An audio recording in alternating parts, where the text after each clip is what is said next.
I can't quite tell what's going on, but you can't see color. Except like green. Like, look on the camera, you can't even see. We're like great people right now. Oh my gosh, this is like a silent film.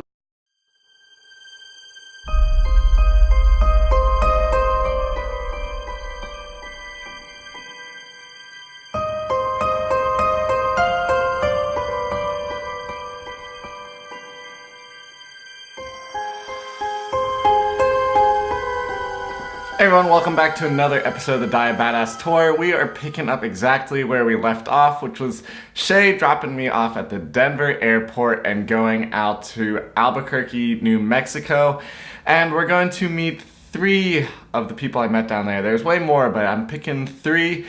And it starts at the airport meeting Jordan Leachy. Alright, officially made it to Albuquerque. I've never been in New Mexico, I don't think. And for an hour-long flight, I've never seen people so impatient to get off the flight, but besides that, it was smooth and easy. So Jordan from Bike Beyond should be waiting for me. I'm excited to see him, so it should be good. Now, Jordan and I are in a very niche group of being type 1 diabetics who cross the country by bicycle. He was part of Bike Beyond, the Beyond Type 1's group of 20 who started in New York and ended in San Francisco over 70 days. I'll leave the link below to Bike Beyond. It's incredibly inspirational. But what's cool is when we were down in Albuquerque is that the American Diabetes Association invited us to talk to their prospective kids, teenagers, and adults for the ADA camp happening that summer. I did a 70-day bike ride. We started in New York City and we went all the way to San Francisco. It was over 4,000 miles. And I was on a team of 20 type 1 diabetics. And so it was really cool just to be surrounded by diabetics like constantly. And we got to engage with multiple communities. Alright, Jordan and I, just a little bit of excitement here. Barely anything happening in this main event place. We're gonna get food somewhere else because this is just like ridiculousness, but talk a little bit about biking in T1D. So I think we did our responsibility. I used to be kind of sane. I used to act kind of normal. Alright, the next person I want you to meet is Kirsten. Now, for years we have been writing each other letters because we're pen pals, which is so cool. You'll see her next to Jordan, and we had a whole group of T1Ds get together for dinner.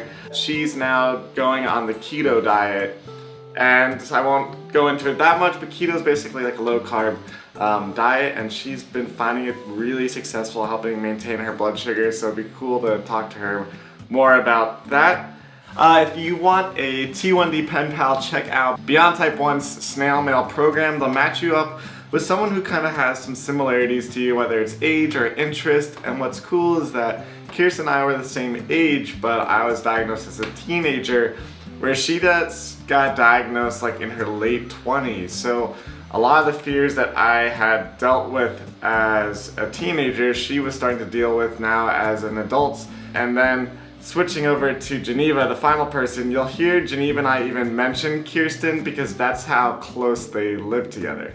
So now sauntering around to 1, work on blood sugars, but 2, drop off the key at Kirsten's house. Pen pal for life.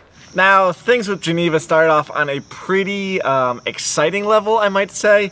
If you're squeamish, I would advise you to maybe skip ahead 30 seconds, but I'm just glad I went through this moment with another type 1 diabetic, but then also someone I had been hiking with out in British Columbia. Alright, 3, 2, 1. I don't think I've ever had a bleeder that's this is like proper blood. This is like a So actually, the night before that we left on the trail, I had a bleeder like that. Yeah, so I think we call them bleeders, but pretty much since diabetics are constantly every 3 days changing their pump sites, changing the continuous glucose sites, checking their blood sugars by pricking their fingers, just every once in a while you hit a capillary, you do something where blood just kind of squirts everywhere, and it's just a crazy part of living with this disease. But luckily our morning together started off on a prettiest, relatively calm manner. She cooked a low-carb breakfast that was delicious. Those are one of the subtle things where it's nice hanging out with another T1D who just understands something like eggs is better for breakfast than like pancakes. But then for months, she had been telling me about an art exhibit called Meow Wolf, and I started off really confused.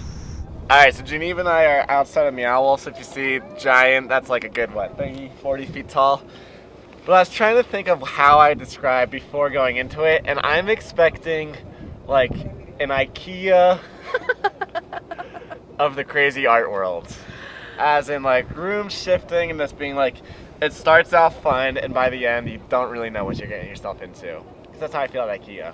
And then just like IKEA, there's always good food options at the end. I just happen to have gotten it to start with. So what do you have there? I got some fish tacos that look very flawed vegetarian, but they look delicious. So gonna eat these and then we're charging it through Meow Wolf. But as a side note, it's also Thursday at noon 30, 1, and the place is already packed. Like the outside before getting into the place is packed, so I'm amped.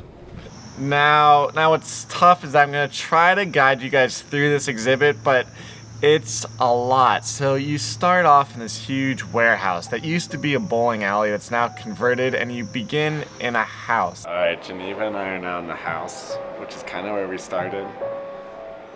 And it's hard because everywhere feels creepy as hell. So yeah, exploring the rooms. And you'll open up a closet and all of a sudden you'll find yourself in another room where you maybe see a washing machine, and then all of a sudden the lines blur from reality to fantasy.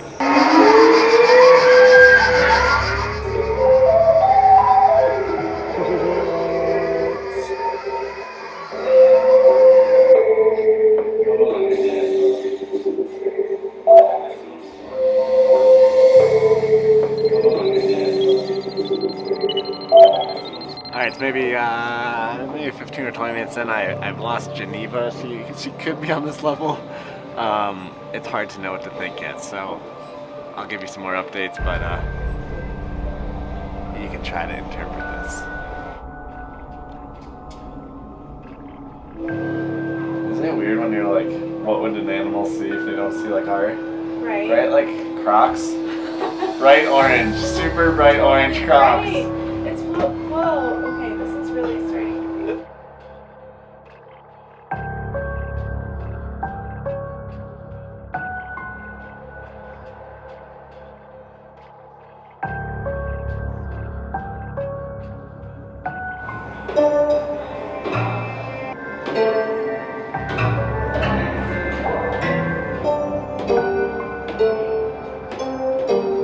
Alright, we left the musical Laser Beam Heart, and there's a concert venue here. We've been here like an hour and a half, and trippy all around. 3, 2, 1. Real world! Real world, we're back. That was awesome. Check it out. And it's expanding across the U.S., but Come to Santa Fe. Come to Santa Fe, the original. That was sweet. And because I think the people match the atmosphere. You can see that was born out of Santa Fe. So that was a really, really cool art exhibit. So yeah, that was my best attempt to show you guys Meow Wolf. I do highly recommend checking it out in person. And then make sure you subscribe and follow along, because the next stop is the Grand Canyon, which was one of my favorite pit stops on this entire journey. So thank you for tuning in, and remember that you can go anywhere and do anything. Off to Amtrak. Alright, Geneva's like the best person ever, so it's good seeing you. Erik made the effort to come see me. Alrighty. I'll text you when I'm there. Yeah, please do. Best people ever. So many awesome, amazing people here in New Mexico, so it was wonderful. Thank you, Geneva. Thank you, Jordan. Thank you, Kirsten. Thank you, everyone that showed up. And off to Flagstaff next.